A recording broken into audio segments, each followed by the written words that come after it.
Saudara-saudara yang diberkati oleh Tuhan Yesus Kristus, tamu kita ini mungkin saudara sudah sering lihat di TikTok atau di YouTube atau di Facebook. Saya pribadi mendengar kesaksian beliau, saya semakin kuat, saya semakin memiliki gairah rohani, gairah kudus untuk terus melangkah mencintai Tuhan Yesus Kristus. Ya, jadi baik, puji Tuhan saudara-saudara, saya akan langsung saja kepada tamu kita, hamba Tuhan Yesus Kristus yang akan berbagi pengalaman rohani luar biasa, perjalanan iman luar biasa yang kiranya akan memberkati kita semua. Baik, puji Tuhan, shalom, selamat malam Bapak. Ya, shalom. Atas perkenanan Tuhan kita bisa berjumpa ya. Amen. Di channel yang saya nonton tentang Bapak, channelnya channel apa nama Bapak? Galilea Network. Galilea Network. Jadi saudara yang belum subscribe di channel beliau bisa apa ya? Menyangkut dulu Bapak dituduh menista agama, Ya. di penjara, sudah di penjara tapi tetap cinta Yesus sampai hari ini. Wow. Tolong bagi pengalamannya. Pak. Iya, jadi setelah saya menemukan petunjuk, lalu kemudian ajaran keselamatan yang begitu luar biasa, jaminan keselamatan di dalam Yesus Kristus, ya, apalagi setelah saya baca Kisah Rasul 4:12, tapi tidak secara langsung itu menjadi Kristen. Kenapa? Karena hati saya dan pikiran saya belum klik. Sudah terbuka hati saya, tapi pikiran saya masih terpengaruh oleh ajaran orang tua, Alkitab palsu, jangan percaya, bla bla bla. Nah, apa yang terjadi? Saya akhirnya berdoa kepada Tuhan. Saya minta tanda. Saya bilang, Tuhan, Engkau yang punya kebenaran. Kalau Alkitab ini benar, lupakan saya kepada yang lain. Maksudnya pikiran-pikiran itu, ajaran-ajaran itu. Tapi kalau Alkitab ini salah, lupakan saya untuk selama-lamanya kepada Alkitab. Berhari-hari, berminggu-minggu, berbulan-bulan saya berdoa seperti itu. Tapi terus saya baca dan akhirnya saya menemukan yaitu Roma 1:16-17 yang saya simpulkan dalam satu kalimat pendek, Injil adalah kebenaran dan kekuatan Allah yang menyelamatkan. Dikonfirmasi lagi dengan sosok itu datang lagi, pribadi itu datang lagi. Dia mengulurkan tangan, begitu jelas suaranya, datanglah kepadaku, niscaya kau akan mendapatkan kedamaian jiwa. Kenapa? Karena saya waktu itu sedang bimbang antara memilih yang A atau yang B. Karena itu saya minta konfirmasi sama Tuhan. Akhirnya saya ambil keputusan setelah ada konfirmasi itu, saya terima Yesus. Tentu ada semangat yang bergelora untuk menceritakan siapa Yesus. Kemanapun saya pergi dan berada, saya hanya memberitakan satu hal. Yesus Tuhan dan Juru Selamat, di luar Yesus gak ada jaminan keselamatan. Akhirnya tahun 92 saya diproses secara hukum, dikenakan pasal 156A KUHP. Jaksa minta kepada hakim 4 tahun pidana penjara, ancaman maksimal 5 tahun dari pasal 156A. Sebelum putusan saya dipersilakan membaca pidato pembelaan. Pidato pembelaan ada 2 bagian, dari penasihat hukum berdasarkan kemampuan hukum, dan dari saya menulis dengan tema Yesus Tuhan dan Juru Selamat. Di luar Yesus tidak ada jaminan keselamatan. Di akhir pidato saya nyatakan sikap, putus tali tempat bergantung, hancur bumi tempat berpijak, keputusanku satu, mengikut Yesus untuk selama-lamanya. Putusannya 4 tahun dan 6 bulan. Jadi 6 bulan lebih berat. Nyatakan banding, jalur bersaksi, ya, karena pasti tema itu akan menjadi memori banding. Putusannya sudah bisa dibaca. Putusan Pengadilan Tinggi Palu menguatkan putusan Pengadilan Negeri Poso. Waktu itu terjadi di Poso. Saya nyatakan kasasi. Untuk apa? Bersaksi. Memori kasasi ya sama. Yesus Tuhan dan Juru Selamat, di luar Yesus nggak ada jaminan keselamatan. Akhirnya ya menolak permohonan kasasi, pengkhotbah 3 ayat 16 menguatkan saya. Ada lagi yang kulihat di bawah matahari, di tempat pengadilan, di situ pun terdapat ketidakadilan. Di tempat keadilan, di situ pun terdapat ketidakadilan. Akhirnya saya harus jalani, saya dikuatkan dengan lagu Saya Mau Ikut Yesus. Saya nyanyi, meskipun saya susah, menderita di penjara, saya mau ikut Yesus sampai selama-lamanya. Masuk penjara jangan ditanya dipukul apa enggak. Saya bukan dipukul lagi, dianiaya. Betul. Ya. Saya sempat masuk sel tikus. Bapak pernah masuk penjara? Pernah ya? Iya. Ya itu. Saya mendengar latar belakang Pak Pendeta juga luar biasa. Ya. Kenapa saya masuk Selti? Begini, ternyata di kalangan rutan itu membuat aturan. Saya dicekal untuk menyampaikan firman Tuhan. Satu kali jadwal ibadah di dalam rutan itu jadwal dari Kementerian Agama. Biasa dari gereja A, gereja B, gereja C. Kali itu dari Kementerian Agama. Dulu namanya Departemen Agama ya. Jam 9 ibadah harusnya. Tapi jam 9.15 nggak ada berita dari Kementerian Agama. Jam 9.30 juga tidak ada berita, informasi. Belum ada yang datang. Sementara kita waktunya kan hanya diberikan 2 jam. Ya. Akhirnya kesepakatan narapidana dan tahanan saya menyampaikan firman Tuhan supaya ibadah itu bisa berlangsung. Jangankan diminta, tidak diminta pun saya pasti berinisiatif. Tapi apa yang terjadi? Sesudah ibadah itu saya dipanggil dan akhirnya harus masuk sel tikus. Ya. Jadi jangan tanya dipukul apa enggak, udah pasti dianiaya. Ya. Tapi 3S yang membuat saya bertahan di penjara dan itu menjadi sukses hidup di penjara. S yang pertama adalah syukur. Yang kedua adalah sukacita. Dan S yang ketiga adalah sabar. 3S. Jadi kalau ada di sini atau di luar sana yang tidak bisa sabar, belum bisa mengucap syukur, saya doakan masuk penjara.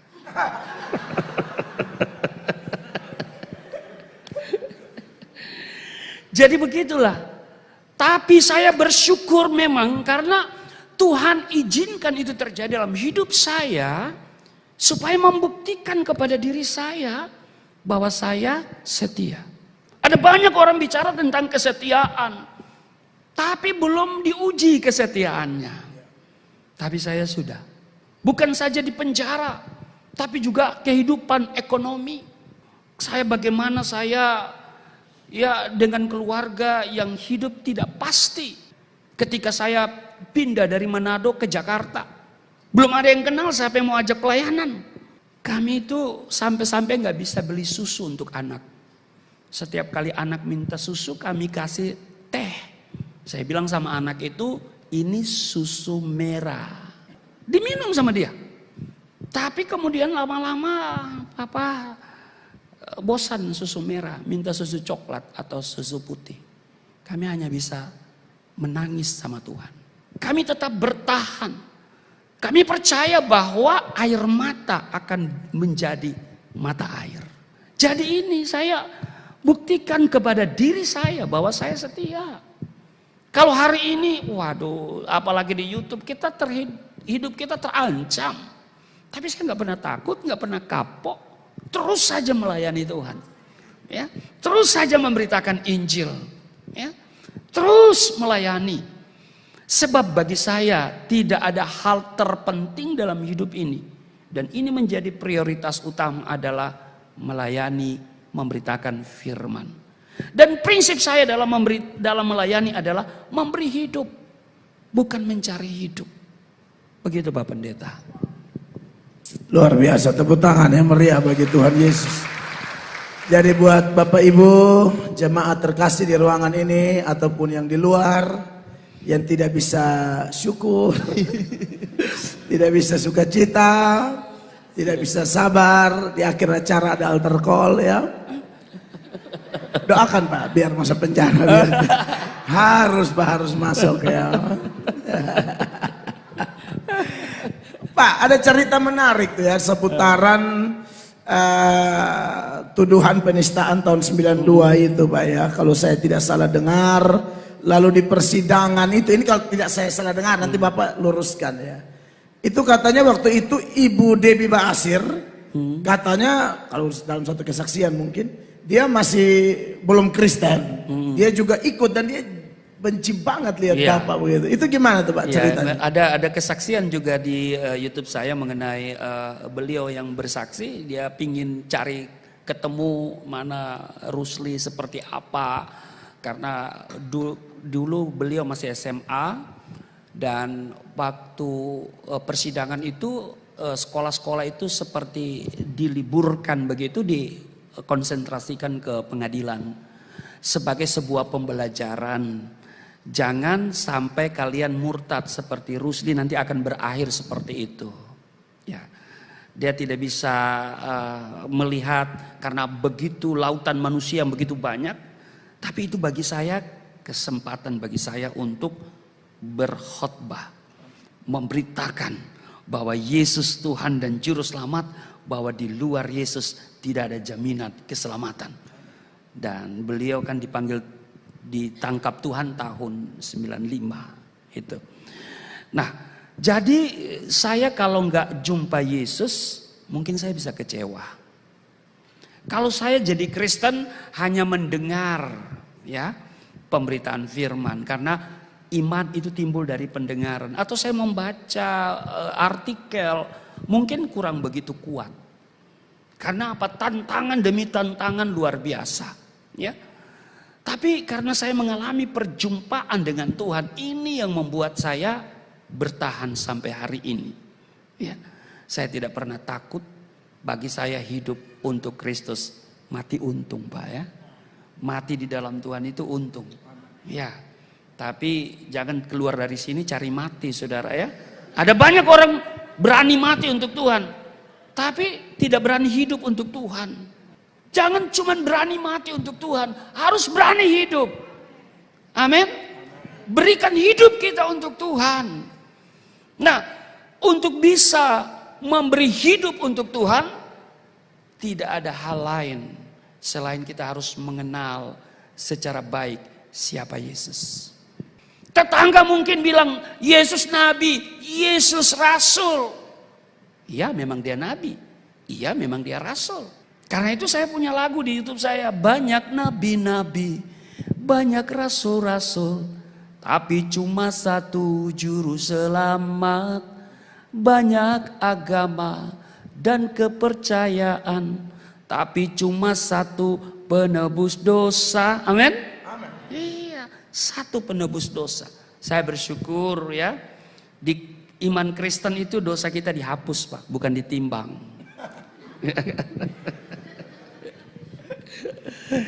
Wah, luar biasa. Ya, jadi ini menarik ya kita mendengar kesaksian Pak Rusli ini yang ditopang dengan ayat-ayat firman ya. Dan ini juga kesempatan saya meresponi, memberikan keterangan kepada kita semua. Menarik tuh bahwa kalau Roma 10 ayat 17 itu jelas ya, firman Allah bilang jadi iman timbul dari pendengaran dan pendengaran oleh firman Kristus. Tapi beliau berkata tadi, dan saya sementara memperhatikan dengan sungguh-sungguh, beliau bilang iya memang timbul tapi belum kuat. Itu Alkitabiah Pak. Waktu dengar tuh timbul, tapi murni atau tidak pencobaan. Ya.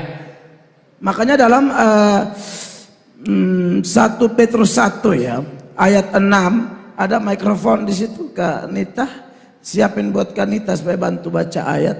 Saya senang dengan ini, spontan aja, saya tidak pernah berpikir sebelumnya untuk mengkaitkan antara timbul dan murni. Baru timbul itu belum tentu murni. Dengar khotbah pendeta A, B, C, amin, amin. Itu baru timbul. Murninya ya kayak beliau begini di penjara, tuntutan 4 tahun, vonis 4 tahun, tahun 6 bulan. setengah.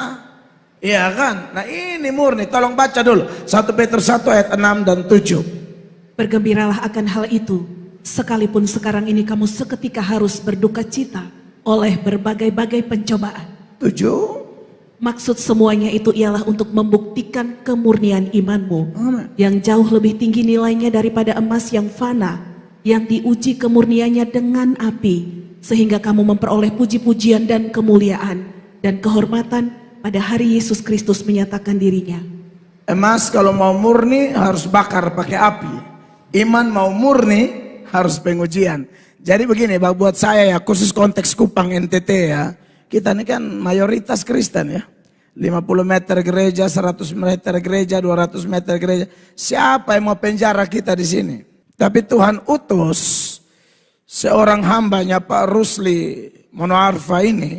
Supaya kita yang Kristen dari lahir tapi manja-manja, tantangan sedikit, ngambek, marah, tidak mau pelayanan. Malu sama Pak Rusli atau kawan-kawan seperti Pak Muhammad Kace atau Pak Saifuddin atau beberapa orang lain yang dipenjara termasuk Pak Yusuf Roni dulu Pak. Jadi aduh terima kasih banyak Pak Rusli datang untuk mengingatkan kita. Dengar firman iman tumbuh. Tapi iman itu bisa murni kalau ada pencobaan-pencobaan. Amin. Jadi jangan lari ya kalau dapat pencobaan.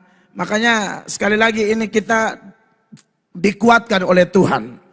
Nah berikut Pak, saya kepikiran untuk Bapak respon bahwa sebelum saya lanjut nanti kalau ada yang bertanya di YouTube tolong dicek ya. Kalau ada yang bertanya di YouTube mau tanya kepada Pak Rusli atau saya misalnya silakan saja, ini kesempatan kita bisa bertanya juga ya.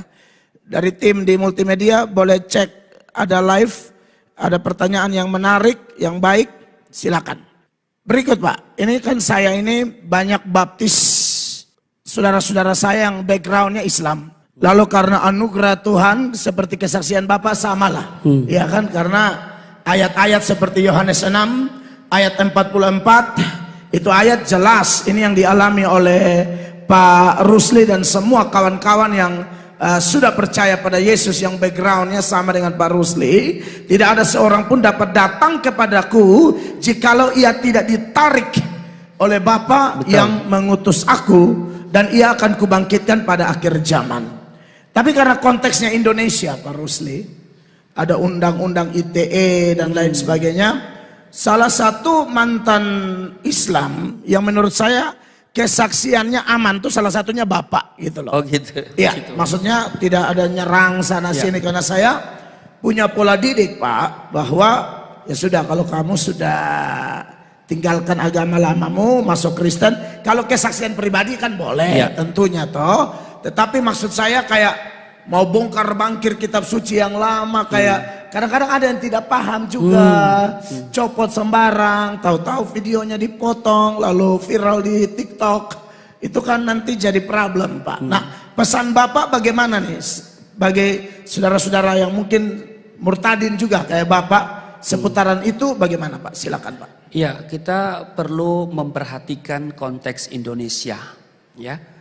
Dan kalau kita Islam dan Kristen sebetulnya ada titik temu, ada titik bentrok. Nah, saya sekarang ini menjaga keharmonisan dalam hubungan. Saya tidak bisa melukai perasaan saudara-saudara kita. Ya, kalaupun saya pernah mengalami penjara, mungkin sebuah tindakan yang belum memiliki hikmat. Ya, karena bagi saya penistaan atau tidak itu adalah kemampuan kita untuk mengelola kata dan kalimat.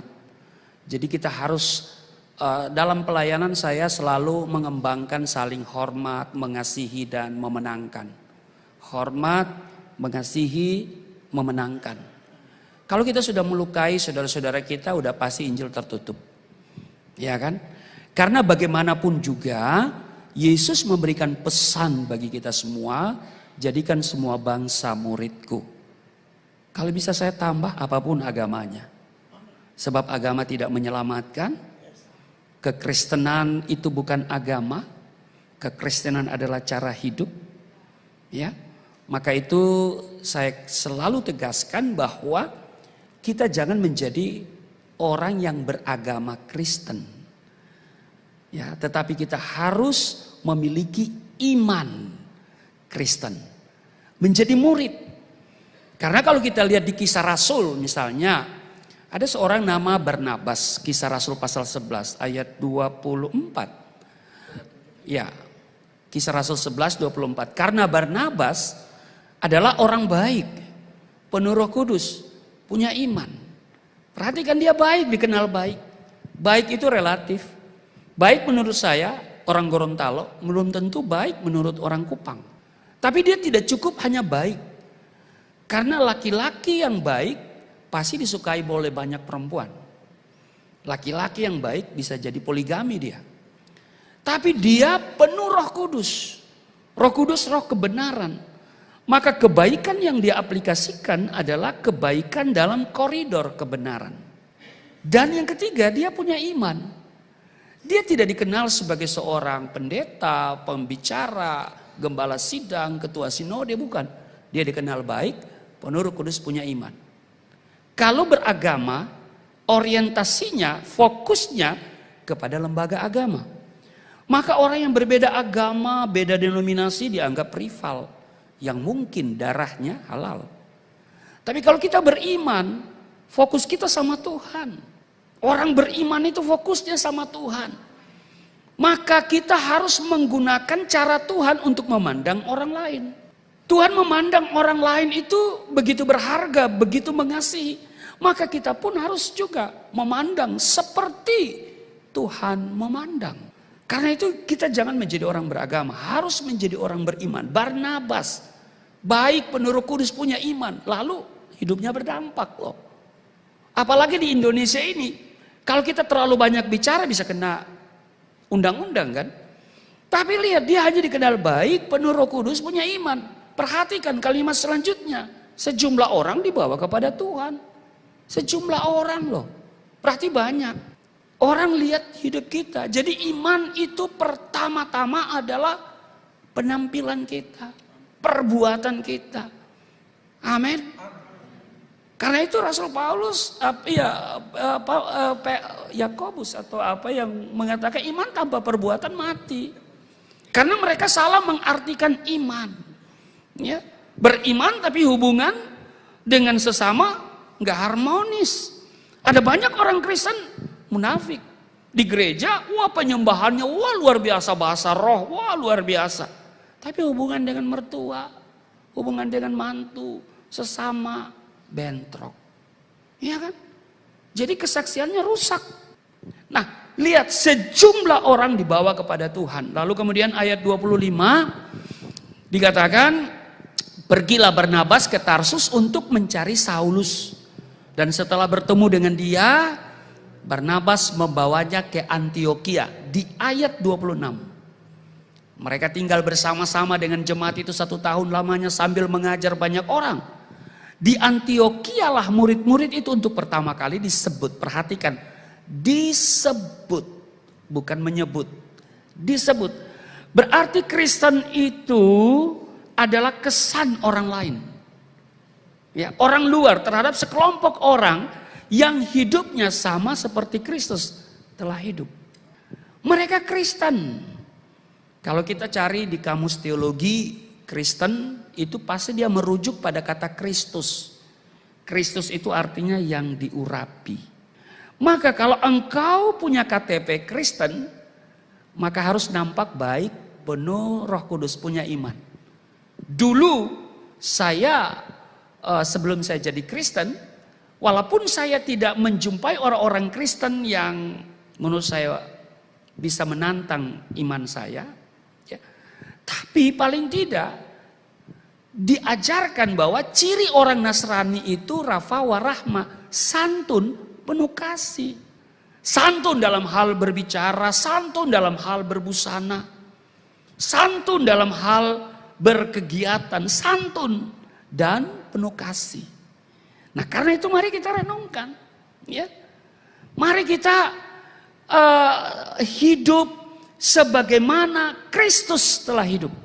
1 Yohanes 2 ayat 6 kan? Nah, jadi lihat bahwa kekristenan itu adalah predikat. Ya, predikat sekelompok orang di mana orang luar yang berkata mereka Kristen. Kesan. Maka itu saudara, Kristen itu bukan agama. Kristen itu adalah cara hidup. Makanya kita harus benar-benar hidup, ya, sesuai dengan apa yang kita nyanyikan, apa yang kita baca di Alkitab. Jangan hidup kita jauh dari Injil, ya, harus berpadanan dengan Injil Tuhan. Supaya yang pertama-tama orang lihat standar kita itu, standar etika kita itu sangat tinggi loh. Ya. Karena apa? Yesus bilang, jika hidup keagamaanmu tidak lebih benar dari orang-orang Farisi ahli Taurat, kamu tidak akan masuk dalam kerajaan surga. Di sini tidak ada orang Farisi, tidak ada orang ahli Taurat. Maka pembandingnya adalah tetangga. Jika hidup keagamaan kita tidak lebih benar dari tetangga, mari kita perhatikan cara hidup tetangga.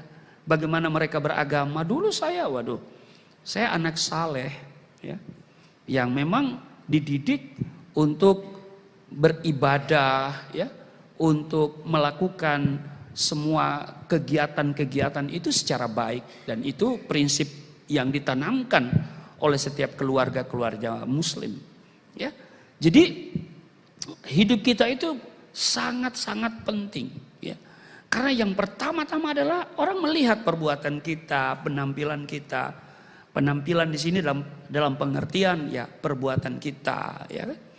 Kalau kita hidup sesuai dengan apa yang Alkitab katakan, orang itu pasti bertanya, siapa yang dia percaya, ya kan? Kalau orang sudah mulai bertanya, mulai penasaran, ya kan? Kalau dia sudah penasaran, pasti dia cari, ya. Jadi kita harus benar-benar memahami sebagai orang Kristen, ya. Jangan hanya asal-asal saja, ya, ikut-ikutan saja. Ya, tapi betul-betul kita menjadi seorang Kristen yang menjadi saksi Kristus. Saya kira begitu Pak Pendeta. Luar biasa. Tepuk tangan dulu saudara-saudara. Oke, apakah sudah ada pertanyaan? Silakan Kak Nita. Ada satu dari Papa Jaden. Papa siapa? Papa Jaden. Oke. Di YouTube channel Bapak Gembala. Saya ikut Tuhan Yesus tahun 2019. Lalu tahun 2022 anak saya yang kedua dipanggil Tuhan. Usia 7 tahun. Di situ iman saya tergoncang sampai sekarang. Mohon pencerahan dari Pak Rusli. Silakan Pak.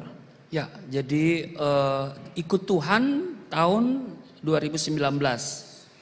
Apakah sebelumnya dia beragama lain? Ya. Betul? Dan kemudian setelah terima Yesus, anaknya harus dipanggil, mengalami kegoncangan. Saya mau bilang begini bahwa selama kita hidup di dalam dunia, pasti ada masalah, ada pergumulan. Ayub pasal 7 ayat 1 tolong dibaca. Ya, Ayub pasal 7 ayat 1. Bukankah manusia harus bergumul di bumi dan hari-harinya seperti hari-hari orang upahan? Bukankah manusia harus bergumul di bumi? Bergumul berarti identik dengan masalah. Apakah itu masalah ekonomi, apakah itu masalah rumah tangga, apakah itu masalah pekerjaan, termasuk masalah sakit penyakit. Termasuk ketika terima Yesus, kok anaknya meninggal. Bagi saya, ya, kalau itu terjadi dalam hidup Bapak, harusnya gak usah mengalami kegoncangan. Ya kan? Tuhan pasti dapat memberikan lagi berkali-kali ganda. Ayub yang menulis kalimat ini, dia adalah orang saleh, orang jujur, ya, orang kaya di zaman itu. Tapi dalam sekejap Tuhan izinkan semua kekayaannya habis, anak-anaknya mati, iya kan? Kemudian istrinya meninggalkan dia, tidak cukup itu tubuhnya penuh borok. Dia sempat mengalami kekecewaan. Ada beberapa pasal dia menyesal lahir, tapi kemudian dia sadar bahwa itu Tuhan izinkan. Mungkin orang sudah mengatakan kamu berdosa sehingga kamu mengalami seperti ini, tapi Ayub merasa tidak. Dan karena itu dia mendoakan orang-orang yang menghakimi dia, orang-orang yang meninggalkan dia. Dan dia minta sama Tuhan, Tuhan pulihkan. Dan akhirnya Tuhan pulihkan dia. Saya berdoa untuk Bapak siapa itu, ya nggak usah mengalami kegoncangan. Kalau kita mengalami kegoncangan itu artinya kita belum mengenal Yesus dengan baik. Kalau kita mengalami kegoncangan, putus asa dan kecewa, itu artinya kita belum sungguh-sungguh. Ya, Tuhan berotoritas. Kalau Dia mengambil, ya kan? Jangankan anak kita, hidup kita ini milik Dia. Kita tidak bisa pertahankan. Kita ini tidak bisa pertahankan hidup kita. Ya, kalau Tuhan ambil sewaktu-waktu, ya kita harus siap. Dan karena itu gak usah goncang, gak usah mengalami kekecewaan. Teruslah bersyukur, teruslah bersukacita. Saya percaya Tuhan pasti pulihkan. Kalau dia masih umur masih muda, ya Tuhan akan berikan anak-anak yang lebih baik lagi. Ya, anak-anak yang keturunan ilahi, yang diberkati Tuhan. Ya. Nanti mungkin kalau dia di Kupang bisa datang ke gereja ini ya. Atau dia di mana silakan ikuti YouTube baik Pak Gembala ataupun juga saya bersama saya setiap hari ada Sahabat Galilea Firman Tuhan yang tayang Senin sampai Sabtu 4.30 waktu Indonesia bagian barat. Ya berarti di sini 5.30 ya. Nah, jadi tidak perlu kita goncang, kita tidak perlu kecewa, kita tidak perlu tawar hati apalagi ya. Kita harus memandang kepada Tuhan sebab apa yang Tuhan buat itu baik adanya. Amin. Saya kira begitu.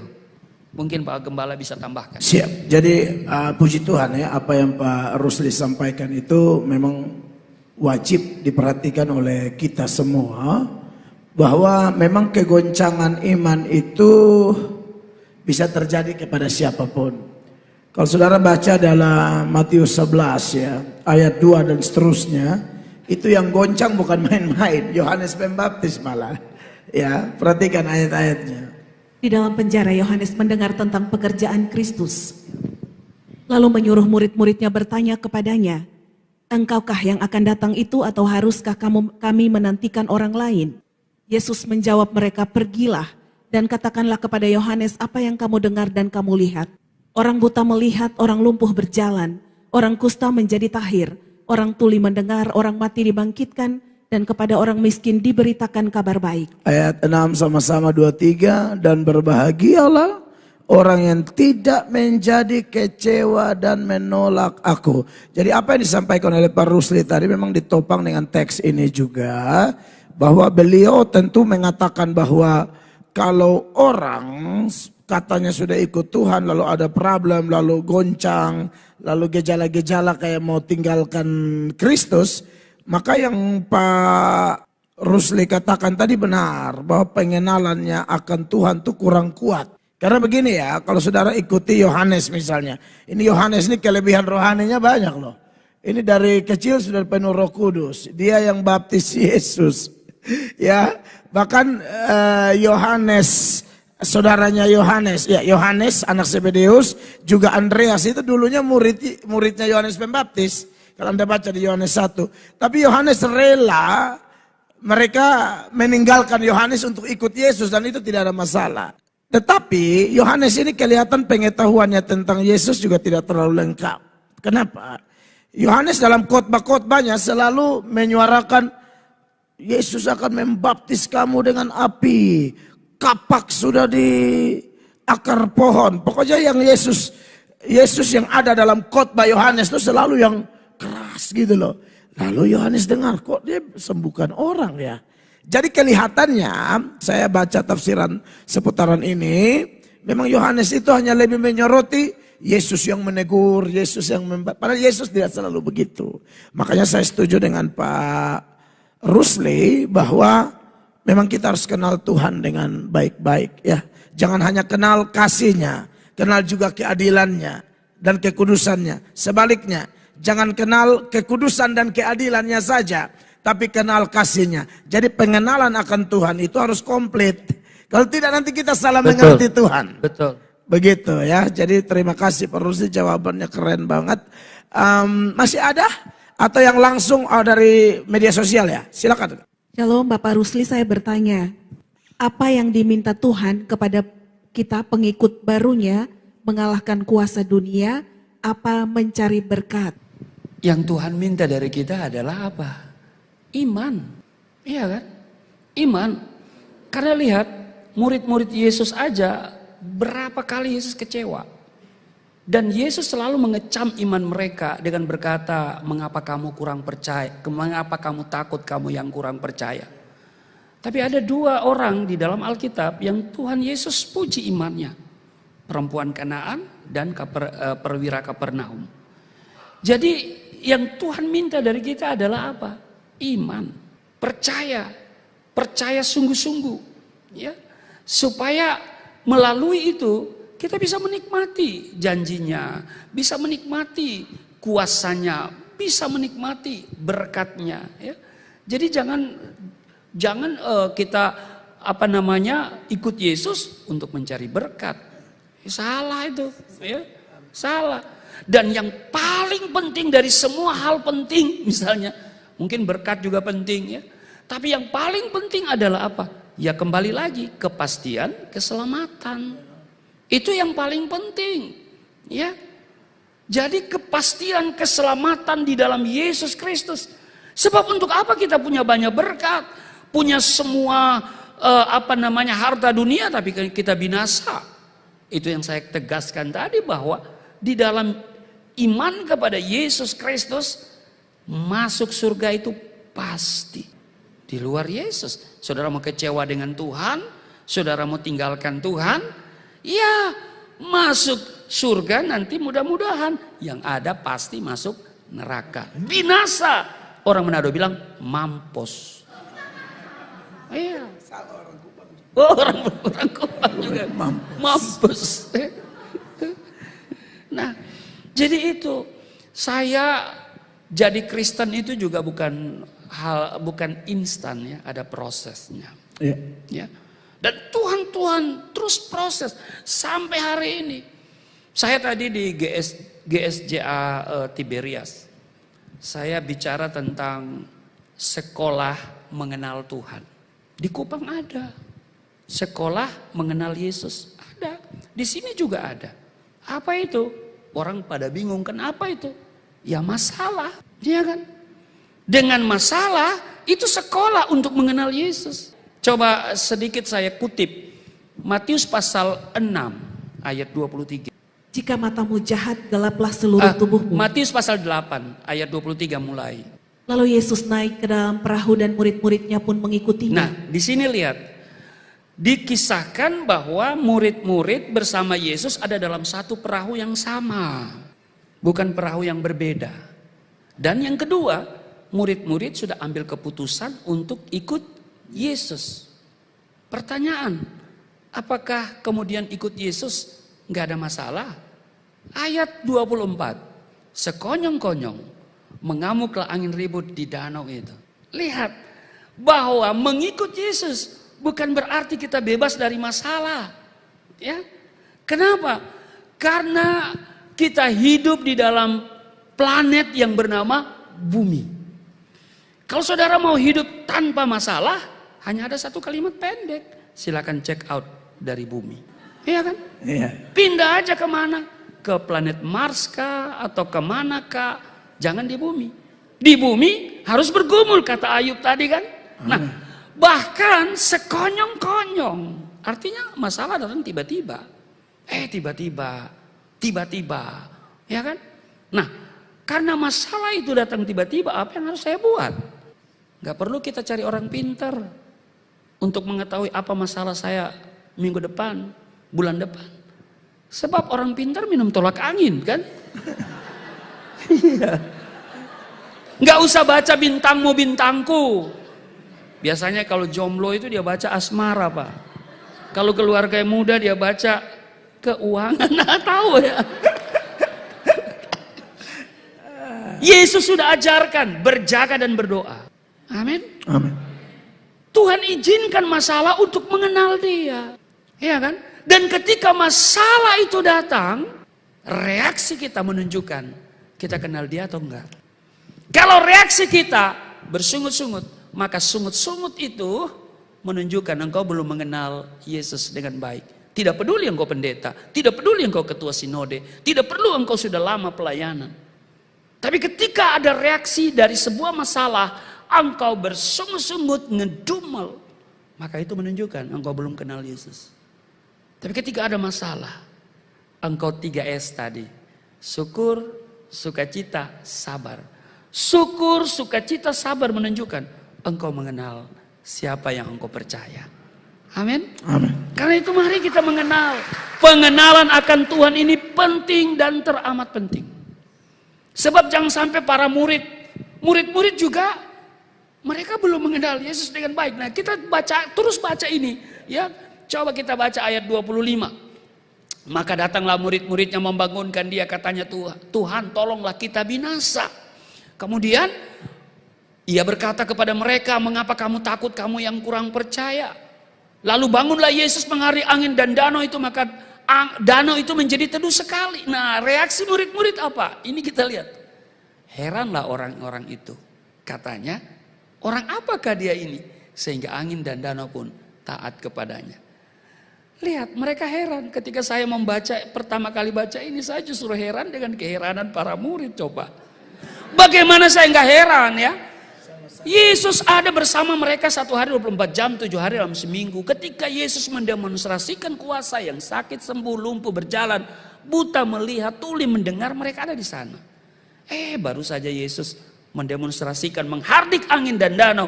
Danau menjadi teduh sekali, mereka heran. Heran bisa berarti takjub, tapi ini heran yang gak ngerti. Mereka bilang begini, orang apakah dia ini? Sehingga angin dan danau pun taat kepadanya. Mereka belum kenal Yesus. Apalagi ketika Yesus berjalan di atas air, mereka pikir hantu. Mari kita kenal dengan baik, mana hantu, mana Tuhan. Sebab Tuhan dan hantu itu beda tipis. Jika Tuhan engkau anggap hantu dan hantu engkau anggap Tuhan, selesailah hidupmu. Iya kan? Makanya kita harus kenal Tuhan. Kenal. Melalui apa? Masalah. Setiap hari Tuhan izinkan terjadi masalah. Supaya kita lebih mengenal Dia. Amin. Begitu Pak Pendeta. Luar biasa, tepuk tangan yang meriah bagi Tuhan Yesus. Ya, jadi itu sekolah mengenal Yesus, masalah ya. Aduh, ini pelajaran berharga sekali buat kita semua ya. Saudara kenal Yesus, nanti lihat saja pas ada masalah saudara omong apa itu. Ketahuan kenal Yesus atau tidak. Menarik buat jawaban Pak Rusli terhadap pertanyaan tadi. Ikut Tuhan apa yang paling penting? Ya iman.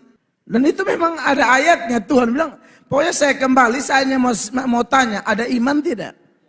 Tuhan memang tanya itu Pak. Lukas 8 ayat 18. Silakan Kanita baca. Karena itu perhatikanlah cara kamu mendengar. 18 ayat 8 ya, maksud saya. Aku berkata kepadamu, ia akan segera membenarkan mereka. Akan tetapi jika anak manusia itu datang, adakah ia mendapati iman di bumi? Yesus sedang meragukan iman para murid. Dan jangan sampai Yesus sedang meragukan iman saudara. Ya. Kalau saya enggak diragukan lagi. Jangan sampai menjelang kedatangan Yesus, karena kesusahan yang begitu besar, saudara jadi mu'alaf. Makanya saya diberi visi oleh Tuhan. Kampanyekan stop jadi mu'alaf. Boleh toh Pak? Boleh dong. Boleh dong. Boleh dong. Iya kan? Boleh banget. Boleh. Tidak melanggar hukum. Karena saya menjaga jangan sampai jemaat ini meninggalkan iman Kristen. Karena di Ibrani pasal 10 ayat 35 coba kita lihat. Ibrani 10 ayat 35, sebab itu janganlah kamu melepaskan kepercayaanmu. Karena ada upah yang menantinya. Amin. Amin. Iya. Jadi kita jangan melepaskan imanmu. Jangan melepaskan kepercayaanmu. Karena orang meninggalkan, kenapa orang kemudian meninggalkan Yesus? Ya banyak alasan. Pertama, lapar, kemiskinan, jabatan, pangkat, itu termasuk ya perut, alasan perut. Tapi juga ada alasan di bawah perut, menikah. Tetapi bagi saya, berbagai alasan orang meninggalkan Yesus, hanya ada satu kalimat pendek.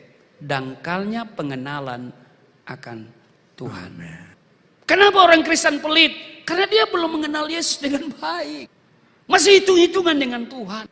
Orang yang masih hitung-hitungan dengan Tuhan itu masih belum mengenal Yesus dengan baik. Makanya orang yang masih hitung-hitungan dengan Tuhan itu masalahnya akan lebih besar. Sebab sekolah mengenal Yesus itu masalah.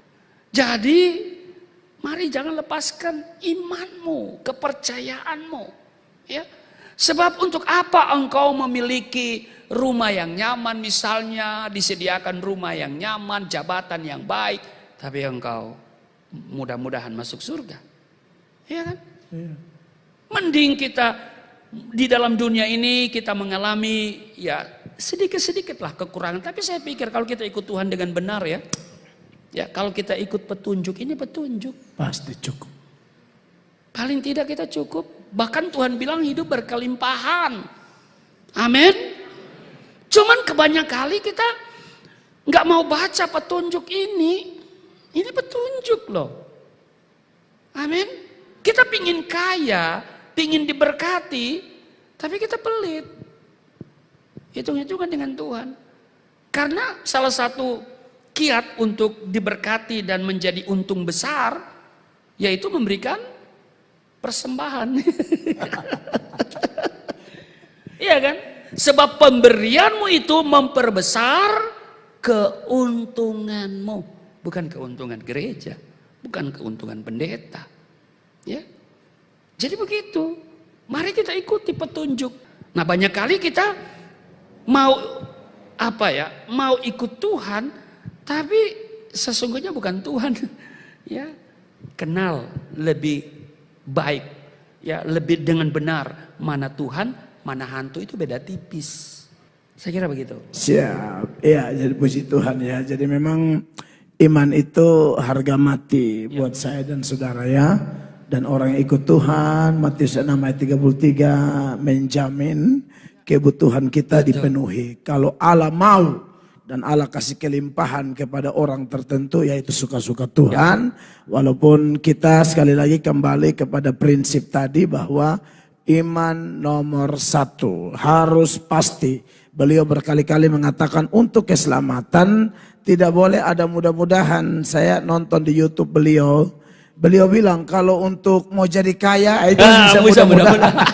Mau ganti mobil ini dan mobil begini ke mobil ini itu masih mudah-mudahan. Tapi selamat enggak boleh mudah-mudahan ya.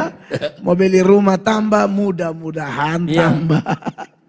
Tapi kalau selamat tidak bisa mudah-mudahan ya. Kalau lahiriah mudah-mudahan ya masuk akal lah ya. Karena itu seperti itu adanya. Tetapi iman dalam Kristus adalah sesuatu yang pasti. Ya. Ada Bapak Ibu di sini yang mau tanya kepada Pak Rusli? Ada muncul di pikiran saudara mau bertanya? Sementara siapkan kalau masih ada pertanyaan. Saya mau, mungkin ini bagian terakhir kalau tidak ada pertanyaan ya. Pesan apa nih Pak buat para penghujat Kristus hari-hari ini? Kalau Bapak sebagai seorang yang dulu ya salah mengerti dengan Kristen. Saya tidak tahu Bapak pernah menghujat atau tidak dulu nih. Kayak Paulus bilang aku ganas, aku penghujat. Tapi aku melakukannya di luar pengetahuan. Yaitu di luar iman. Bapak pernah tidak? Dan kalau pernah dan sudah dipulihkan, pesan-pesan buat para penghujat. Silakan. Tentu orang yang di luar Yesus itu sudah pasti menghujat. Saya juga adalah sebagai penghujat, bahkan antikris. Alkitab bilang begitu. Nah pesan saya kepada mereka, stop menghujat. Itu aja, stop menghujat. Sebab suka atau tidak suka, senang atau tidak senang, satu saat Yesus akan datang yang akan menentukan engkau masuk surga atau masuk neraka. Tidak ada jalan lain. Berhenti menghujat, buka hatimu, terima Yesus. Itu aja. Sebab Yesus jamin kita masuk surga. Yesus dia naik ke surga, dia akan kembali lagi kepada kita untuk menjemput kita. Amin. Dia di surga, maka setiap kita yang percaya, kita punya iman yang sungguh-sungguh kepada Tuhan, kita pasti berada di mana Tuhan berada. Jadi yang menghujat itu berhentilah menghujat. Itu yang sudah jadi mu'alaf, yang mantan Kristen jadi mu'alaf, ya sudah tekuni aja kitabmu, ya kan? Iya, kalaupun engkau mau bicara, bicaralah yang ya menyejukkan, titik temu aja yang dibicarakan. Gak usah titik bentrok, sebab semua agama punya prinsip, semua iman punya prinsip. Boleh toh saya bilang, di luar Yesus tidak ada jaminan keselamatan, Alkitab, iya kan? Akulah jalan, kebenaran, dan hidup. Tidak ada nabi seperti Yesus yang memberikan ketegasan, memutlakan, hanya melalui dia bisa ketemu Bapa. Bapa di mana? Bapa di surga. Ya kan? Bapa kami yang di surga. Ya. Dan dia menutup kemungkinan bagi orang lain sebagai jalan ke surga. Maka itu stoplah menghujat. Karena engkau hidup dalam dosa. Engkau terus hidup dalam dosa. Dan hanya Yesus yang bisa mengampuni dosa, menghapus dosamu. Ya, di luar Yesus dosamu ditimbang, dihapus. Pilih mana, dihapus apa ditimbang? Haleluya. Ya kalau soal timbang-timbang di perjanjian lama saya bisa buktikan banyak. Ada dosa besar, dosa kecil itu gampang. Nah jadi masih koridornya ada lah. Ada, betul. Ada, aman. Wow, jadi apa namanya? Sebenarnya ya, orang yang kita kasihi dan orang yang kita benci itu adalah orang yang ada di hati kita. Percaya atau tidak? Orang yang kita kasihi dan orang yang kita benci itu orang spesial di hati, hanya beda rasa, Pak. Betul. Saudara benci orang, itu orang tuh ada di saudara hati. Hanya beda rasa, rasanya namanya benci. Tapi dia tidak bisa jauh dari hidupmu. Jadi mungkin kelihatan mereka nih, sebenarnya Yesus ada di hati mereka, ada di pikiran maksud saya. Kalau di hati pasti bertobat kan. Di pikiran sering berpikir tentang Yesus, tapi rasanya itu loh benci, menghujat. Tapi dengan seruan Pak Rusli tadi, dan juga seruan kami semua yang sudah mengalami jamahan, hidayah, versi Kristen tentunya, petunjuk yang luar biasa. Aduh, kami rasanya Anda yang menghujat dia, Anda rugi besar, rugi besar. Anda lihat beliau dipakai Tuhan sekarang, dari awal acara ini sampai sekarang, semua yang beliau sampaikan Alkitabiah, menolong, mencerahkan, menerangi kita semua. Dan mungkin ini sudah akhir pertemuan kita, Pak. Saya mendapatkan beberapa hal menarik seputaran pengalaman iman dari Bapak Rusli. Jadi pengalaman itu kalau sepanjang itu sesuai firman, justru itu sangat berbobot untuk membangun iman kita. Beliau menegaskan dia tidak pernah mau jadi Kristen, dia tidak tertarik jadi Kristen, tapi Yesus tarik dia. Amin. Itu jelas. Dan kalau Yesus tarik, saudara-saudara, lihat apa yang beliau alami, ya, pencobaan luar biasa di penjara. Kalau Yesus tarik orang, Alkitab berkata dalam Filipi 1 ayat 29, kepada kamu dikaruniakan bukan saja untuk percaya kepada dia, tapi juga untuk menderita untuk dia.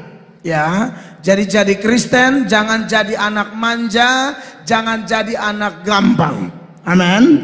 Menderita yang sudah sering diajarkan oleh saya sendiri, yaitu pikul salib. Menderita karena Injil, menderita karena kebenaran. Tahun 92 Pak Rusli dituduh menista agama, itu hanya gara-gara beliau beritakan bahwa tidak mungkin orang bisa masuk surga kalau tidak melalui Yesus. Maka penjara yang beliau alami 4 tahun 6 bulan itu salib, murni salib. Begitu. Dan saudara lihat, kalau kesaksian itu, kalau kita tidak salah ya, Ibu Dewi Basir ya, ada di pengadilan itu dan beliau berkhotbah tahun 92-95 Ibu Dewi terima Yesus dan hari ini dipakai Tuhan. Saya pikir itu juga yang Stefanus lakukan ketika dilempari batu. Satu orang yang pegang baju-baju orang, siapa di situ? Paulus. Stefanus doa bilang apa? Ya Tuhan, jangan tanggungkan dosa ini kepada mereka. Saya yakin salah satu yang terkena dampak doa Stefanus, Paulus. Ya saudara, kalau orang menyakiti Anda Kristen, Anda mendapatkan hidayah. Saya mengerti hidayah, petunjuk. Anda mendapatkan petunjuk dari Kristus. Percayalah, kadang-kadang melalui penderitaan kita karena kebenaran itu, Tuhan sedang tarik orang-orang lain datang kepada Yesus. Amin. Dan seperti yang beliau bilang, Kristen jaga kesaksian, jaga perilaku, jaga cerita hidup kita. Ya, dan buat beberapa di sini di ruangan ini ada beberapa mantan Islam juga, Pak. Dan puji Tuhan tadi sangat berharga, Pak. Mungkin ada yang terakhir dari Bapak sebelum kita doa, atau Bapak nanti mendoakan kami semua, silakan. Ya, saya kira yang sudah terima Yesus, ya, tetaplah pada keputusan, dan keputusan itu adalah keputusan yang tepat. Sebab Yesus yang akan menentukan hidup kita. Dia akan datang kembali, ya, untuk menghakimi orang yang hidup dan yang mati. Dan kita bersyukur kita ada di bilangan orang-orang yang diselamatkan. Kalau kita masih menolak Yesus, kita ada di bilangan orang-orang yang mungkin akan dibinasakan. Dan mari kita tidak perlu membalas kejahatan dengan kejahatan. Yang Yesus ajarkan, ini teman-teman yang dari Muslim, yang Yesus ajarkan, jangan balas kejahatan dengan kejahatan, tetapi kalahkan kejahatan dengan kebaikan. Kasihilah musuhmu, berdoalah untuk mereka. Ini ajaran yang luar biasa. Ya, kasihilah musuhmu. Kalimat itu tidak dikatakan berdoalah untuk musuh. Ya, kalau berdoa untuk musuh, doa kita doa apa? Doa kutuk. Tapi kalau Yesus ajarkan kasihilah musuhmu, berdoalah, maka doa yang lahir dari kasih pasti berkat, ya kan? Berkat, berkat, dan berkat. Saya kira itu, dan bagi teman-teman yang sudah ambil keputusan, tetaplah pada iman itu, ya. Dan Tuhan akan pasti menguji engkau, seperti tadi dikatakan bahwa emas itu akan diuji, ya. Imanmu itu murni apa KW, ya kan? Jangan sampai engkau mau berkat Tuhan, tapi imanmu iman KW, ya kan? Jadi mari kita memiliki iman yang benar-benar murni setelah dimurnikan melalui pencobaan, melalui penderitaan. Karena kalau engkau bertahan, saya percaya Tuhan tidak ingkar janji. Ya, saya kira begitu, biar Pak Pendeta yang berdoa. Baik, saudara-saudara terkasih, kita akan berdoa. Saya ajak kita berdiri. Kita akan mendoakan semua jemaat yang ada di sini maupun yang di YouTube, ya. Mari kita berdoa. Terpujilah Allah Tritunggal, Allah yang suci, Allah yang ajaib, Allah yang telah memanggil kami, Allah yang memilih kami sebelum dunia dijadikan, dan Allah membukakan itu saat kami datang pada Yesus. Kami percaya bahwa di bawah kolong langit ini tidak ada nama lain yang olehnya orang beroleh selamat kecuali dalam Kristus Tuhan. Tuhan, terima kasih buat acara yang sangat memberkati, talk show dengan hamba-Mu Bapak Rusli Monoarfa, seorang hamba Tuhan penginjil yang menyampaikan firman dengan sejujur-jujurnya untuk kepentingan kerajaan Allah. Tuhan, kuatkan anak-Mu Tuhan, beri anak-Mu kekuatan yang luar biasa untuk terus berjalan di dalam kebenaran. Begitu pula kami semua. Kami berdoa buat semua yang mengikuti acara ini, termasuk saudara-saudara kami yang mengikuti di YouTube. Tuhan memberkati, menolong, menjamah. Kalau ada yang sakit, kami mohon mujizat, kesembuhan terjadi. Kalau ada yang lemah, Tuhan kuatkan, jatuh Tuhan angkat kembali. Yang berdosa Tuhan ampuni. Mereka yang nonton dan mereka rasa bahwa sangat memberkati dan mereka sebelumnya tidak pernah kenal Yesus, tapi melalui acara ini dalam nama Yesus, Tuhan menarik jiwa-jiwa sebagaimana Engkau menarik kami semua, menarik Pak Rusli. Tuhan yang sama yang akan menarik orang-orang menurut kerelaanmu, menurut kemurahanmu, menurut anugerahmu. Terpujilah Allah Tritunggal. Demi nama Tuhan Yesus kami berdoa, dan semua yang diberkati untuk jadi berkat, satu hati kita berkata Amin. Beri tepuk tangan yang meriah bagi Tuhan. Petugas kami silakan.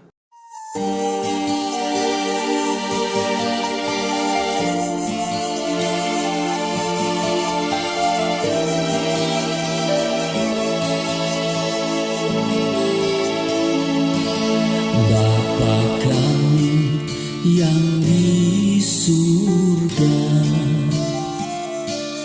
dimuliakanlah nama-Mu. Datanglah kerajaan, jadilah kehendak-Mu di bumi seperti di surga.